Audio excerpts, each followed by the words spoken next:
Melanjutkan pembahasan di awal tadi, aplikasi secara kolektif kini memang menjadi kebutuhan demi mendongkrak kinerja karyawan sekaligus produktivitas perusahaan. Salah satunya yang dilakukan Mailbird, aplikasi email klien hasil pengembangan startup yang berbasis di Bali.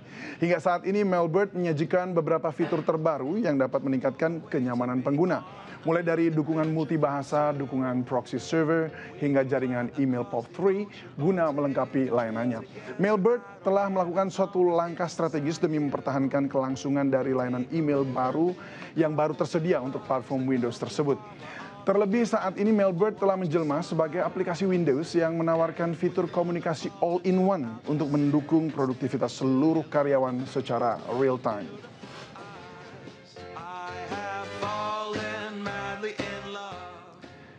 Dan untuk mengulas lebih lanjut seputar potensi aplikasi Mailbird telah hadir di studio Andrea Lubier, CEO Mailbird, dan Abraham Renardo, back-end developer Mailbird.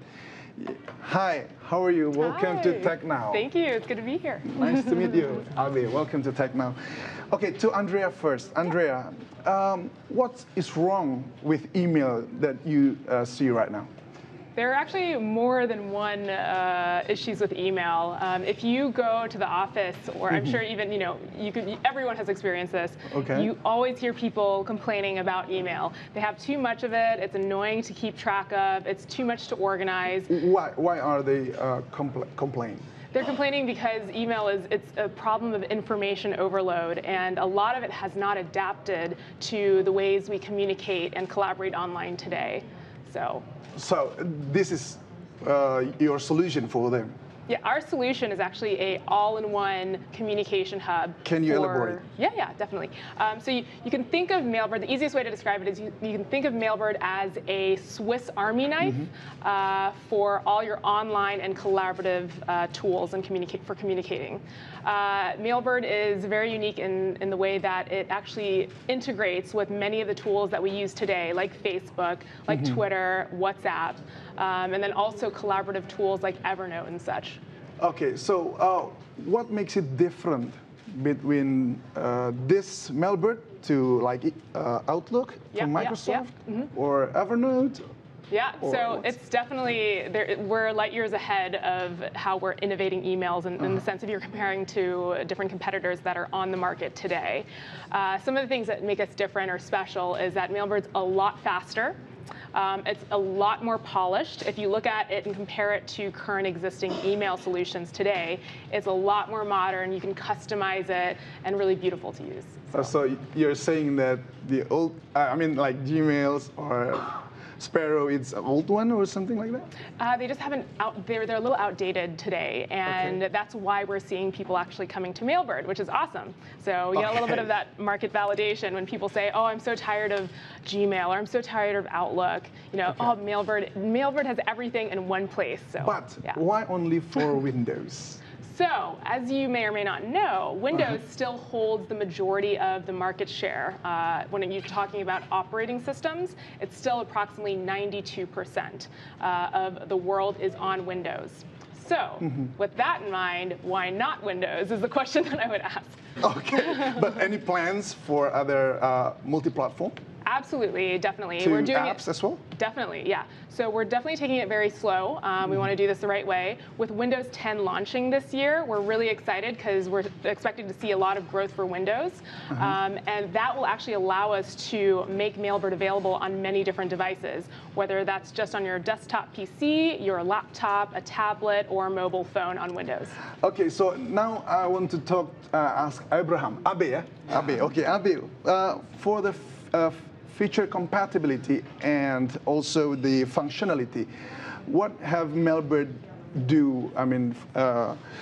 been doing for preparing for the coming Windows final edition, the 10, yeah? Well, there's a lot of feature already in Mailbird, and we have tested the Mailbird in Windows 10, and it works really good. And Yeah, we just need to tweak a little bit for the touchscreen swipe and also for the deployment. Touchscreen swipe. Yeah, Okay. it's awesome. You can actually use touchscreen devices because I have a touchscreen device myself, and it's great for just getting rid of emails. It's this swipe feature, swipe to archive, and so forth. Yeah. So that's a really cool feature that Abe and the developers have been working on. So. Oh, that's good. How does the integration work? I mean, the system work with the third-party apps, such as like WhatsApp, such as like Evernote. How does it work? Well, Can you demo it? Yeah. We can show it to you. Ooh, this one's really cool, actually. Right. I'm sure we have a lot of WhatsApp users out there, right? Yeah. We'll just show. Yeah, this is Mailbird. This is what it looks like. Very clean, very simple, really great UI. And one of the key differentiators that I talked to you about was the fact that we have this apps platform, different things integrated with email. So email is the core, and the different tools that we use today out there, like Facebook, Twitter, they're integrated and built right into Mailbird. So we'll do a quick demo just to show you how one of our apps works. We'll start with WhatsApp. I'm sure many people are very familiar with WhatsApp. So I have my phone here, and let's say I'm on the go, and I want to send Abe an email, or a WhatsApp message, to his Mailbird email account. Okay. So this is pretty spectacular. So I'm going to open my WhatsApp account on my phone, type a message. I'm just going to say, hey, Abe, so cool to be on Bloomberg Indonesia's technology show. And I'm going to send that. And then you should see it here pretty shortly. Yeah, show up right inside. So it's showing that you're online. And it shows that it was sent. All right. Bam, there it is. Abe, it's so cool to be on. So that's awesome because if I'm on the go and Abe's sitting, in the office, I can just be like, oh, I have something really important to send him. I can do it right there on my phone. So it's really cool. Yeah. And that's cool. It also like has the sidebar, so you can see it when you see the email. You can also check the WhatsApp beside your email. What else? Yes, let's look at the other apps that are pretty awesome. Oh, we can show the speed reader. This is a very unique feature. The first email client of its kind that has the first email speed reader. Because you told me the previous that it's the fastest one. This is the fastest. This cuts your time in half that you spend reading email. So that alone, the value of the time that you're saved. Yes. Okay, so here's a really long email. Oh, I take forever to read. I'm going to speed read this. So this is from my friend. So now we have this set at 300 words per minute. That is the average reading speed, or the average reading speed. Now you can speed that up and double the time, or rather cut the time in half that you'd spend reading this email by changing the speed. So this is a pretty cool technological innovation for reading long stories. Cool. Nothing like this existed for email, so that's something that was pretty unique about Mailbird. All right, so can you tell me what's the business model of Mailbird? Yeah, so we have three different packages that you can go for. We have a freemium-based model, and that is called Mailbird Lite. So that's free. It's limited to 3 accounts. And then we have Mailbird Pro, which is a subscription-based model. So you pay, it's only it's $1 a month, but you pay annually, so it's $12 a year. So that's almost nothing. And then we have a one-time upfront payment, which is called Mailbird Pro Lifetime. So those are for people who don't want to have to pay on a yearly basis. They just pay upfront one time, and then they're done. And then there are so there are actually more additional things that we can do in terms of revenue and monetizing.